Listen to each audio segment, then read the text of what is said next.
क्या आपका भी एग्ज़ाम 6 सितंबर को है सीटेट का और आप भी बहुत टेंशन में हैं कि मेरा एग्ज़ाम कैसे होगा? अभी तक मेरी कोई तैयारी नहीं हुई, तो अभी भी बहुत टाइम है। अभी है आज 22 जुलाई, तो अभी 6 सितंबर को एग्ज़ाम होने वाला है। अभी भी बहुत समय है सीटेट को निकालने के लिए, तो एक सही रणनीति ही आपको एग्ज़ाम पास करा सकती है। तो इसके लिए आपको अच्छे से सिलेबस को देखिए और पीवाईक्यू करिए, हाँ? और जिसके पास कम समय है, स्पेशली ये वीडियो उनके लिए है, तो जिसके पास कम समय है और वो सीटेट निकालना चाहता है, तो वो सिलेबस पीवाईक्यू, ठीक है? और 5 सब्जेक्ट में कम से कम 2 से 3 सब्जेक्ट पे पकड़ बना ले, तो उसका क्लियर हो जाएगा। हाँ, और घबराने की बिल्कुल बात नहीं है। आप अच्छे से प्रैक्टिस करेंगे ना, क्योंकि सीटेट ऐसा एग्ज़ाम है कि उसमें प्रैक्टिस माँगता है। बार-बार क्वेश्चन की प्रैक्टिस, क्योंकि पीवाईक्यू से ही ज़्यादा क्वेश्चन पूछ लेता है और उसी के आधार पे ही पेपर बनता है। तो 2-3 बातें बहुत इम्पोर्टेंट है जो बहुत ही ज़रूरी है बच्चों को जान लेना। जैसे पहला कि खुद की तुलना दूसरों से ना करें कि हम कम पढ़ रहे हैं, वो ज़्यादा पढ़ रहा है, मेरा नहीं होगा, तो ऐसी बात नहीं सोचना। और दूसरा, रोज़-रोज़ पढ़िए, थोड़ा ही पढ़िए लेकिन रोज़ पढ़िए। एक टॉपिक ही कंप्लीट करिए लेकिन रोज़ पढ़िए। एक मॉक टेस्ट ही दीजिए, 20 नंबर का ही दीजिए लेकिन रोज़ दीजिए। 20-20 क्वेश्चन अगर रोज़ करेंगे, जोड़िए हफ्ते में कितने क्वेश्चन हो जाएँगे। और तीसरा, खुद पर विश्वास रखिए कि मेरा एग्ज़ाम ज़रूर निकलेगा। क्योंकि आप जब रोज़ क्वेश्चन की प्रैक्टिस करेंगे, कुछ तो समझ में आएगा आपको। क्योंकि सीटेट जो है पूरा माइंड के बेस पे पेपर आता है, हमारे सोचने और समझने पे। अधिकतर क्वेश्चन ज़्यादातर ऐसे ही होते हैं, तो इस पे आप ज़्यादा ध्यान दीजिए।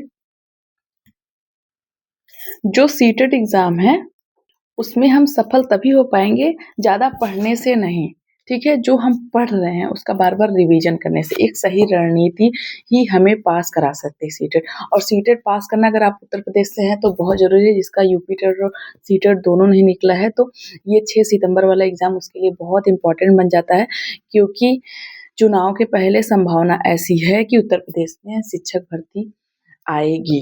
तो इसलिए सीटेट पास करना बहुत ज़रूरी है, क्योंकि उसके बाद तो भर्ती पता नहीं कब आएगी। तो यही लास्ट चांस है हम सभी के लिए। तो आप इस पे ज़रूर ध्यान दीजिएगा और एक सही रणनीति बनाइए और टॉपिक वाइज़ सारे टॉपिक लिख लीजिए, ठीक है? और मैं आगे वीडियो में टॉपिक्स भी बता दूँगी कि सीटेट के लिए कौन से इम्पोर्टेंट टॉपिक है जिससे बार-बार एग्ज़ाम में आते हैं। तो कुछ मेन टॉपिक्स होते हैं जो आप कर लेंगे तो आपका सीटेट निकल जाएगा। और मैं इसलिए बता पा रही हूँ क्योंकि मैंने बहुत अच्छे नंबर से मेरा सीटेट निकला हुआ है, तो इस वजह से मैं आप सबको ये बात बता पा रही हूँ, ठीक है? और इस एग्ज़ाम में कोई नेगेटिव मार्किंग नहीं है, तो ये बहुत अच्छी बात है कि एको क्वेश्चन छोड़ना भी नहीं है, ठीक है? तो आप पीवाईक्यू करिए, सिलेबस को देखते हुए करिए। और पीवाईक्यू जब हम करेंगे तो उसका पूरा एक जो 150 क्वेश्चन का पूरा सेट होता है, उसको पूरा एनालिसिस करेंगे कि क्या हमको आ रहा है, क्या कठिन है। उसको एक नोट पे छोटा-सा ही शॉर्ट नोट ज़रूर बनाना है। इससे आपको मतलब एग्ज़ाम के लास्ट टाइम में रिवीजन करने में सही रहेगा। और हाँ, आप मॉक अगर हो सके तो हफ्ते में 1 मॉक टेस्ट या 2 दिन में 1 मॉक टेस्ट ज़रूर दीजिए। और उस मॉक टेस्ट में जो आपने क्वेश्चन सही किया और जो आपने सही नहीं किया, उसकी एक लिस्ट बनाइए, उसको एनालिसिस करिए, उसको एक शॉर्ट नोट्स बनाइए। अभी टाइम है, आप सब ये सब कर सकते हैं और सीटेट निकल जाएगा आपको। और पीवाईक्यू ज़रूर करके जाएँ, पिछले 5 से 10 साल के तो ज़रूर कर लीजिए। और एनसीईआरटी, ईवीएस के लिए सबसे इम्पोर्टेंट है 1 टू 5 के लिए एनसीईआरटी, ठीक है? तो 4, 5, 6, 7 जो भी आपके पास अवेलेबल हो, 6 तक की एनसीईआरटी ईवीएस की, और ना हो तो आप मार्केट से ले भी सकते हैं, तो ईवीएस से ही सारे क्वेश्चन पूछता है, ठीक है? एनसीईआरटी से पूछता है, तो एनसीईआरटी बहुत इम्पोर्टेंट है, तो उसको ज़रूर देख लीजिए, क्योंकि ईवीएस बहुत मतलब बहुत जल्दी से नंबर आप समझ सकते हैं, स्कोरिंग समझ सकते हैं, इसको बहुत अच्छे नंबर देता है, जो आप एक बार पढ़ लेंगे ना तो आपको बहुत अच्छे से याद रहेगा। और पेडागॉजी तो पढ़ना ही है।